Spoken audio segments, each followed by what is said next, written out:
We're here in Geneva, Nebraska on a little bit of a chilly night. Not as cold as it was last week here in that 16-6 win over Wilbur-Clatonia for Fillmore Central. Well, they currently trail 14-0. Second down and 13 for the Clippers of Malcolm. Ball at the Fillmore Central 44-yard line. Looks like a false start here, as there's a flag coming in from the near side officially before the play could go. Let's see if the call is here. A false start would go a long way for this Fillmore Central defense. And it is going to be a false start on Malcolm. And you know what, Ron? That's a big, big penalty because backs him up near midfield. It's going to be second and long here. A second and even longer than it was. This Fillmore Central defense has been out on the field a lot more than they would have liked to in this early stages. They've been out on this field. This is the fourth drive for Malcolm today. Yeah, and, they've already got 14 points on the board. And this Fillmore Central defense, they really need a big stop here, obviously. But, they're starting to reel a little bit. Well, this is going to be second and 19 here. Early in the second quarter. Here's Meyer to pass as they send blitz. Fillmore Central sent the house, and Jaron Tweedy comes in with the sack. All the way back at the Malcolm 40. It's going to be third and a near football field here for Malcolm. What a play right there. Jaron Tweedy with a nice play. There you go. That's what they needed to do, Ron. They needed to send the house there and put pressure on the quarterback. And for Tweedy, that's his first sack of the season. And what a time to get it. By the way, Fillmore Central, 21 sacks this year. Yep. That is an insane number. Yep, they average 2 sacks a game. Wow. And last game that we saw here, they got exactly 2 sacks. So there you go. We'll see if they can keep that streak going. Well, based on that trend, they got one more sack to go tonight. Third down and long. Meyer to pass, rolling to his left as he's pressured. Rifles one down the near sideline. It's picked off. It's intercepted. And who else but Jaron Tweedy? He's across the 40. He's across the 30. Jaron Tweedy across the 20. Across the 10. Jaron Tweedy is marked down at the 3-yard line. But what an interception by Jaron Tweedy. Massive play. Well, Jaron Tweedy gets a sack on one play, gets a pick on the next, his first of the season. And this is a night of firsts for him. Gets his first sack, gets his first pick. And Fillmore Central is at their own 3-yard line after the interception. A huge interception return by Jaron Tweedy. 10:57 to play in the second, Ron. Could this be the breakthrough for Fillmore Central offensively? Well, you would certainly hope so, given how close they are to the end zone here. And, now each team has turned the ball over twice. And, that's turnovers have been pretty big in this game. Certainly the ones against Fillmore Central. Now Fillmore Central has to make this second turnover that goes against Malcolm, make that pay off.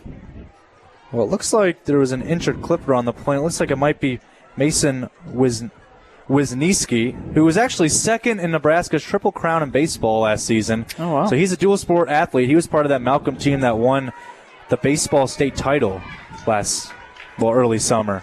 Now he's looking to try to do that here with the football team. Stasinis, Kimbrough, up the middle. Is he in for the touchdown? Yes! Luke Kimbrough gets in for the 3-yard touchdown rush.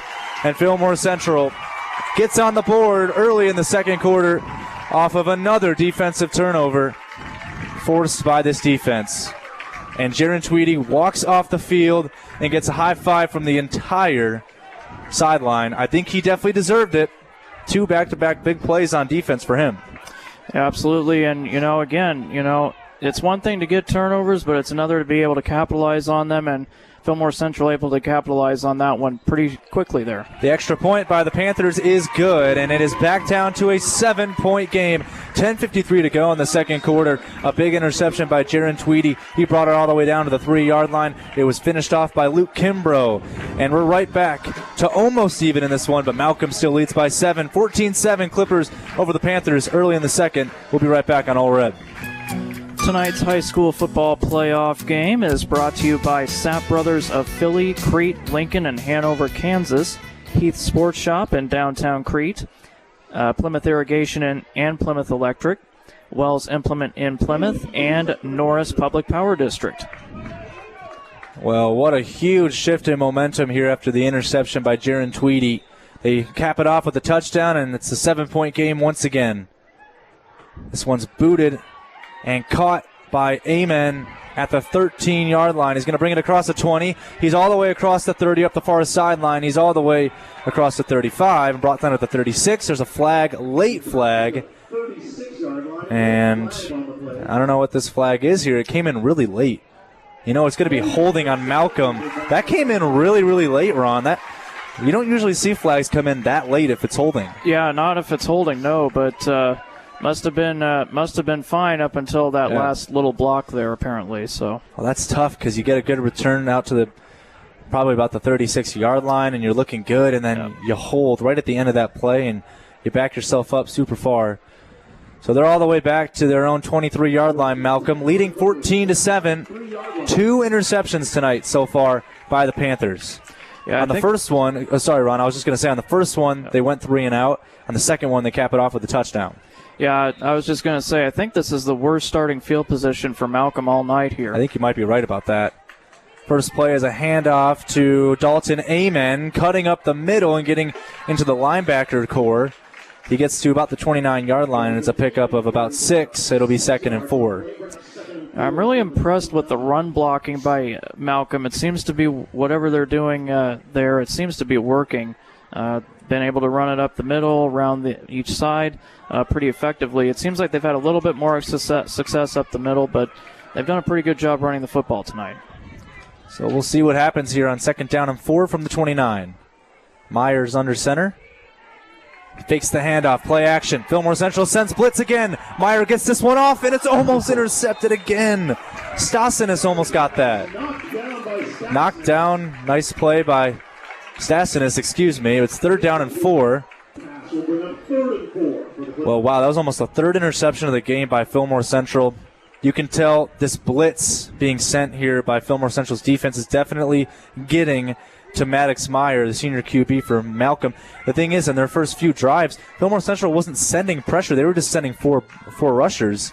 Yeah, now they've sent about 5 or 6. Yeah, it seems like they're starting to ramp up the pressure a little bit in the passing game. As they should. Yeah, and that's what they do normally when teams pass. So Meyer's going to pass. They send blitz again, throwing to the far sideline. It's caught on the far sideline by Logan McGreer. And that is enough for the first down as he gets to the 35-yard line. They just needed 4. They get 5. First down and 10, Malcolm. So Fillmore Central sends blitz, and Malcolm says, you know what, we'll just hit you with short passes. You won't have anybody to guard the short routes. And it worked out perfectly for them. First down and 10 for Malcolm. Meyer is under center. Dalton Amen is the back. And he'll get the pitch to the left sideline. Here comes Amen, and he's going to get downed at about the 37-yard line. So a pickup of 2 yards. Jackson Turner on the tackle. 2nd down, or actually they'll mark him 3 yards ahead, and it's 2nd down and 7. Tonight's game is brought to you by Geneva Home Center, Weaver Repair in Geneva, Cornerstone Bank, member FDIC, Weaver Pharmacy in downtown Geneva, and Geneva Milling Company. 9:10 to play in the second quarter. 14-7. Malcolm leading it over Fillmore Central, the 5 seed leading it over the 4. Malcolm is 9-1 this year, and Fillmore Central is 10-0. Here is a design quarterback run by Maddox Meyer. Powers to the left sideline. Doesn't really get anything. Maybe a yard or so, maybe 2 actually. So it's going to be at the 40-yard line. They need to get to the 45. It'll be 3rd down and 5. Well, Ron, the last time these two teams met, 2015. Malcolm, well, Fillmore Central fans aren't going to want to hear this, but Malcolm destroyed Fillmore Central in 2015 when the last time they played, 42-7. Wow. Fillmore Central only passed for 70 yards. They rushed for 151 yards. They didn't have any interceptions, any sacks. So they already have 2 interceptions tonight. And they've actually scored just the same amount of points tonight so far as they have, or as they did in that game in 2015. So Malcolm currently has the upper hand on this team in terms of the last meeting. They're going to give it to Amen, and he gets brought down behind the line of scrimmage at the 39-yard line. 4th down and 6. Nowhere to go. Nice tackle on the play. So suddenly it's 4th down and 6. I think that was Hunter Lukes on the tackle, the senior. A lot of seniors on this Fillmore Central team. Not too many on this Malcolm team. I think Malcolm's coach said they had 6 seniors. For Fillmore Central, that's just not the case. They have a ton of seniors. I mean, most of their starting lineup are seniors. So for Malcolm, some of these guys still got a year left. For Fillmore Central, this might be it for a decent amount of them. So they definitely want to keep this historic season going here. Yeah, absolutely. And, now they're forcing a punt here. I think this might be the first punt of the game for Malcolm, if I'm not mistaken. I think it is as well. Timeout by Malcolm. So Malcolm decides to call a timeout. We'll take one, too. 7:25 to go in the second quarter. 14-7, Clippers leading it over the Panthers as Fillmore Central will get the ball back after this punt on 4th and 6 on Ole Red. Welcome back to Ole Red 99.5's presentation of high school playoff football, the quarterfinals, with next week set to be the semifinals. Who will advance to their first semifinals in over 20 years? Will it be Malcolm? Will it be Fillmore Central? Or the Panthers made the playoffs last year, didn't make it very far. For Malcolm, they lost in the quarterfinals last year. 4th down and 6. Will they fake this or will they punt it?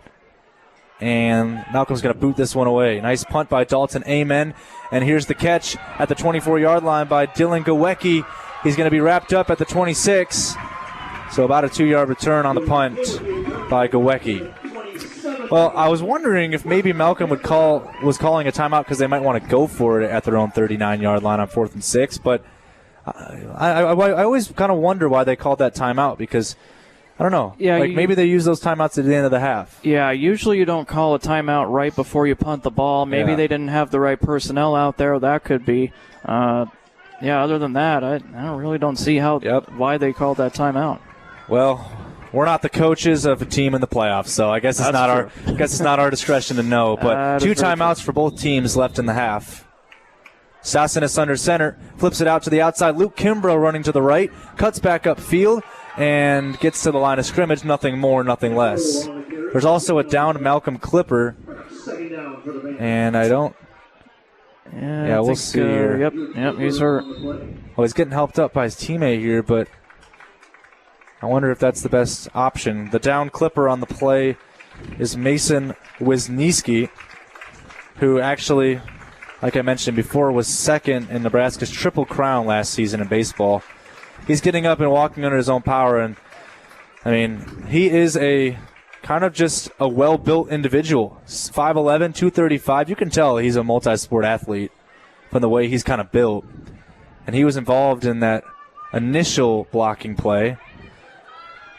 So he was able to be helped off. He was actually limping under his own power, which is a good sign. 2nd down and 10, but Ron, Fillmore Central on that play looking like they were getting right back to normal and just not really gaining anything on the ground, which is not what you want to see. Yeah, absolutely not. And, again, this is one of the best running teams probably in all of Class C, too. And obviously they run it a lot more than they throw it, but, yeah, that's definitely shocking. Stasinis, design quarterback run to the right, cuts upfield, gets across the 30. He's down at the 31. Nice play there, and he picks up about 4 yards. So it'll be 3rd down and 7 after the 1-yard loss on the first play. So one thing that I've noticed about most Class C2 teams is that they are way over the national average way under the national average on passing, but way over on rushing. That's definitely the case for Fillmore Central this season by a long shot. The thing is, though, Malcolm is over the national average with passing by 2 times and over on rushing as well. That's how you know this team has a good offense, when they're over the national average on both passing and rushing. Usually these teams are under in passing but over in rushing, but not the case for Malcolm. 3rd down and 7. Play action for Stasinis. Stepping up, getting pressured, launches one down the field, and it's almost intercepted. It was incomplete. Cade Cooper was the intended receiver, and Cole Tiedemann almost got the pick right there, but it was incomplete. 4th down and 7, and here comes the Fillmore Central punting unit. So, man, they get a chance to drive down the field and tie the game, and they just can't get it done. Good stand by Malcolm's defense. Yeah, I think another 3 and out this time by Malcolm as well. So you put a few more of those together, and you'll really put Fillmore Central in a spot where they don't want to be. Well, I want to mention something after this punt here by Fillmore Central. High snap. This one's booted from inside the 20. And it's muffed. It's muffed by Malcolm. This might be recovered by Fillmore Central. It's not. It's covered by Malcolm at the 49 of Fillmore Central. What a play. Before I get into my thought, wow, that one was muffed on the play by Cole Tiedemann.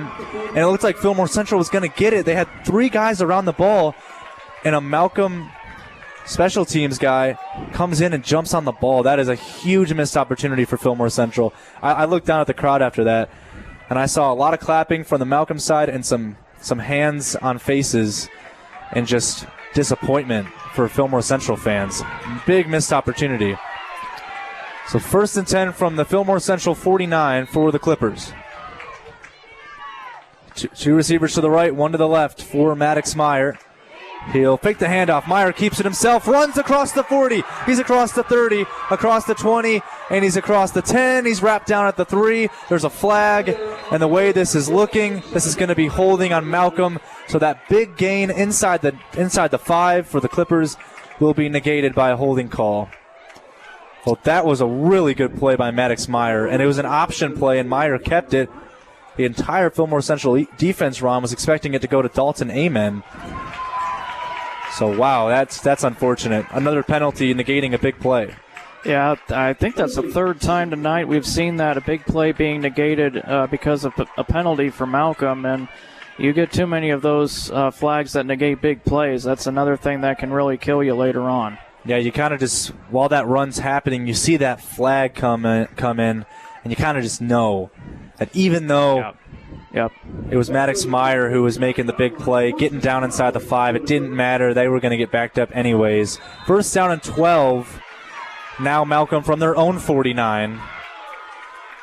Fillmore Central's crowd continuing to get loud here. 3 receivers to the left, 1 to the right for Maddox Meyer. Standing at 6 foot, 155. Fakes the run. Meyer goes down the near sideline. Incomplete for Logan McGreer, who wanted PI but didn't get it. Good coverage on that play by Preston Commenda.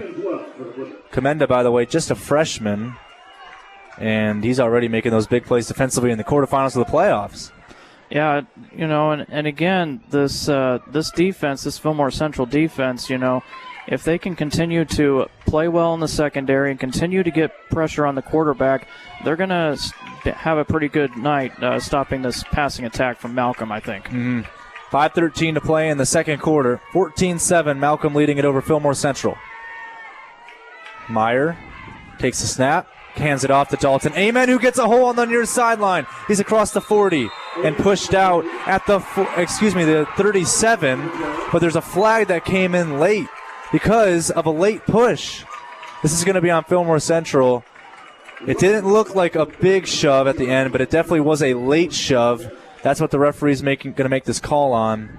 It's going to be a personal foul on Fillmore Central. So not only was it a 1st down pickup of about 17 yards by Dalton Amen, but not only that, but the penalty is going to bring it all the way up inside the 30.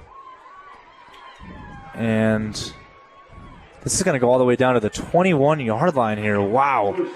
That is a massive, massive play. Yeah, I don't know whether he lost track of where he was on the field. I think that's probably what happened. I don't think he intentionally meant to do that. Because he didn't push him very hard at all. So here is Meyer again. Hands it off to Dalton Amen. This time he gets nothing, really. Maybe 2 or so inside the 20. 2nd down and 8. Tonight's game is brought to you by Beatrice Community Hospital and Health Center, AgWest Commodities, your marketing partner, online at goagwest.com, Lamo Plumbing in Beatrice, and Building Tech, your Seco Building Systems builder in Beatrice. The ball's at the 19, 2nd down and 8. Another red zone trip for the Clippers. See if they can punch this one in. Punch this one in with 4.5 to play. Another handoff. No, keeping it is Meyer. He gets forward and is dragged down at the 15. So he'll get about 4 yards. So it's going to be 3rd down and about 3 here. Based on how this running game's been so far, it's not going to be really that easy to stop this 3rd down and medium, 3rd down and short play. Yeah, you know, and right now we have an opportunity here for this red zone defense to get a stop here. They already gave up 1 red zone touchdown. Let's see if they can get that stop here and force them to a field goal potentially. Well, the question of the day so far, is this 4-down territory? Dalton Amen gets the carry, runs to the right side of the offensive line. He lost the football. I think that's going to Fillmore Central. They don't know it yet, the crowd, but it is going to Fillmore Central. The crowd had no idea, but that ball was punched free, Fillmore Central, another first half turnover, Ron.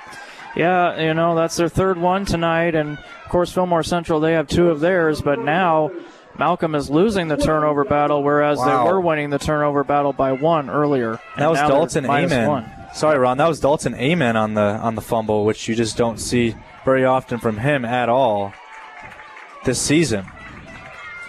So now Fillmore Central, 2 backs, Stassinis under center. Flips it out to Trevor Roach on the left side. Runs up the near sideline and gets across the 15 to the 17. So a nice pickup there of about 4 yards or 5. Second and medium. Well, the crowd, it's funny because the crowd had no idea that the ball was free there. Fillmore Central had recovered that, and the referee was making the signal that it was Fillmore Central's ball. It took the crowd about 5 seconds to end up reacting to that play. That's how just amazing that punch-out was, because no one knew except Fillmore Central, really. Yeah, absolutely, and here's the play. Sorry, here's the handoff, and a short gain on the play, but it's going to be enough. Oh, wow, he's carrying Malcolm defenders with him as he gets to the 30-yard line. It would have been about a 6-yard pickup for the first down. Instead, it's about 11 or 12. But go ahead, Ron. Say what you were going to say as it's first down. Yeah, I was just going to say it's we kind of felt like this was going to be a defensive game. I don't think we quite expected it to be a turnover-filled first half, which is what we have right now. 5 turnovers between the 2 teams. Well, at least they have one more half to play. Oh, it's a fumble by Fillmore Central on the exchange, but falling on it was Stassinis. He did not let that one go back to Malcolm. They'll have to be backed up all the way at the 26, so it's a loss of 4. It was a fumble on the exchange. It looked like an option play. And lucky for Stassinis, that one fell right in front of him and did not really move at all. He was able to easily fall on it. But 2.5 to play. Stassinis under center. He's going to pass. Malcolm sends 4. He fires down the near sideline, and it's incomplete. It went right through the hands on that play of Carson Ashe. Of Carson Ashe. And Ashe, actually, it's funny because I think on defense he lines up as 72, but on offense he goes 81. So he lines up as 2 different numbers. Because earlier on in this game he was number 72. Now he's number 81. So I thought that was kind of funny. Yeah. Yeah, it looked like Ashe just wasn't quite ready for the pass. He didn't look up for the ball until it was about 3/4 of the way to him. And that's usually going to be a little too late. Yeah, went right through his hands. It was a nice throw by Stassinis. Stassinis to pass. Malcolm sends 4. He's in the pocket, fires one over the middle. It's caught, but not nearly enough for the first down for Trevor Roach. Coming out of the backfield and catching one right over the middle. He gets to the 35, so it's a pickup of 9, but they needed about 14.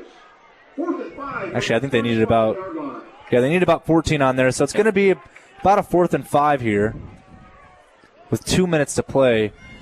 You know this is not 4-down territory here. They're too close to their own end zone, but so many punts in this game for Fillmore Central. You got to think it's got to be frustrating for a team that averages a bunch of 30-point or more wins this year. High snap. Oh, the Malcolm almost blocked that one. This one's booted away and caught by McGreer at the 30. He's going to bring it up the far sideline at the 40. There's a bunch of flags on the play. He's wrapped up at the 46 and brought down, but off of my intellectual calculations, Ron, that might be holding. Yeah, there was about 3 flags thrown in that very area. The refs wanted to let the crowd know what it was for sure. Yeah, that's about as obvious as it gets. Yeah. So, although I did see one time in, I believe, an NFL game, normally you have 7 referees. I think 5 of those referees threw a flag on the very same penalty. That must have been a really bad penalty. Yeah, that must have been very obvious. That must have been just an obvious and outrageous penalty committed by the offender. But we're still waiting for the official call here. I think they're going to back him up eventually. See where they place this ball. Okay, so they call holding. You know, I was 99.9% sure that was a hold, but didn't want to be the one to say the wrong call here. But they're going to be put all the way at the 29. It was a really good return on the punt by McGreer. But once again, a hold kind of ruins another good kickoff/punt return. It's going to be interesting to see what Malcolm does here. They still got 2 timeouts, but they've turned the ball over 3 times. Design quarterback run across the 30 to the 32-yard line by Maddox Meyer. It'll be 3rd down and 7 here, or excuse me, 2nd and 7. 1:20 to play, Ron, and they still have 2 timeouts. But it looks like they're going to want to bring this one to half, it seems. They're running down the clock right now. Yeah, it certainly looks that way, although they are lining up already. And they're going a little bit quicker here. They almost got Fillmore Central to jump. That would have been Carson Ashe. They're really running down this clock here. We're at a minute to go, and they've run down this play clock pretty drastically. I think they're just trying to send this to the half with a 7-point lead. Based on how many turnovers Fillmore Central's gotten in this game, I don't think it's a bad idea at all. I think they might be calling a timeout here. It seems, and they are. But they call a timeout with 45 seconds to play. In the second quarter, we'll take 1-2. Malcolm leading at 14-7 with the ball. It looks like they might want to send this one to the half. We'll be right back on Ole Red. Tonight's Class C2 playoff game between Malcolm and Fillmore Central is brought to you by Creative Surfaces, your countertop specialists of Beatrice, Clausen & Sons Dirtwork of Beatrice, Premier Chevrolet Buick GMC of Beatrice, discover the premier difference, Starbuco Insurance in Fairbury, and Match Express Food Shop and Oil, your Sinclair gas and diesel stations in Fairbury. Second down and 7, 45 seconds to go for Malcolm. 1 timeout left for the Clippers. Will they decide to run it, or will they go with a pass here? Nope, they'll run it. I'm trying to find some space here. The space here is Dalton Amen. Excuse me, that was not Dalton Amen. He's actually on the near sideline here. Looks like it was actually Maddox Meyer who got the handoff. I think he kept that one. It's going to be 3rd down and 6 here. I think with under 30 to play, they're not going to want to really run maybe another player. Maybe they'll have to run one more. Well, in Class C2, Ord, the 3 seed, hosted number 6 Mitchell earlier on at 4:30 p.m. At 6 p.m., the team that will play the winner of this game, number 8 Kearney Catholic, number 1 Norfolk Catholic playing. And then at 7 p.m., we have number 10 UTAN and number 2 Oakland Craig along with this game as well, both being played at the same time. And that ends the half, so Malcolm content to take a 7-point lead into the half here in Geneva, Nebraska. What a start for the Clippers. They went up 14-0, forcing a ton of punts. But then Fillmore Central, the turnover game, started to figure itself out on the defense. And the Panthers got a touchdown. But other than that, it's been a pretty low-scoring affair here. 14-7 the lead. Ron, you got any closing first half points you want to make? Well, we knew Malcolm was going to be a little bit of a tougher opponent for Fillmore Central tonight than Wilbur-Clatonia. And even though Malcolm jumped out to a 14-0 lead, I think Fillmore Central finally settled it down a little bit defensively. Malcolm still got their big plays in, but, I think Fillmore Central's starting to figure it out a little bit on defense. Well, they definitely did better in the second half last week against Wilbur-Clatonia than the first. We have a 7-point Malcolm lead at the half. We'll be right back for our halftime report coming up next on Ole Red.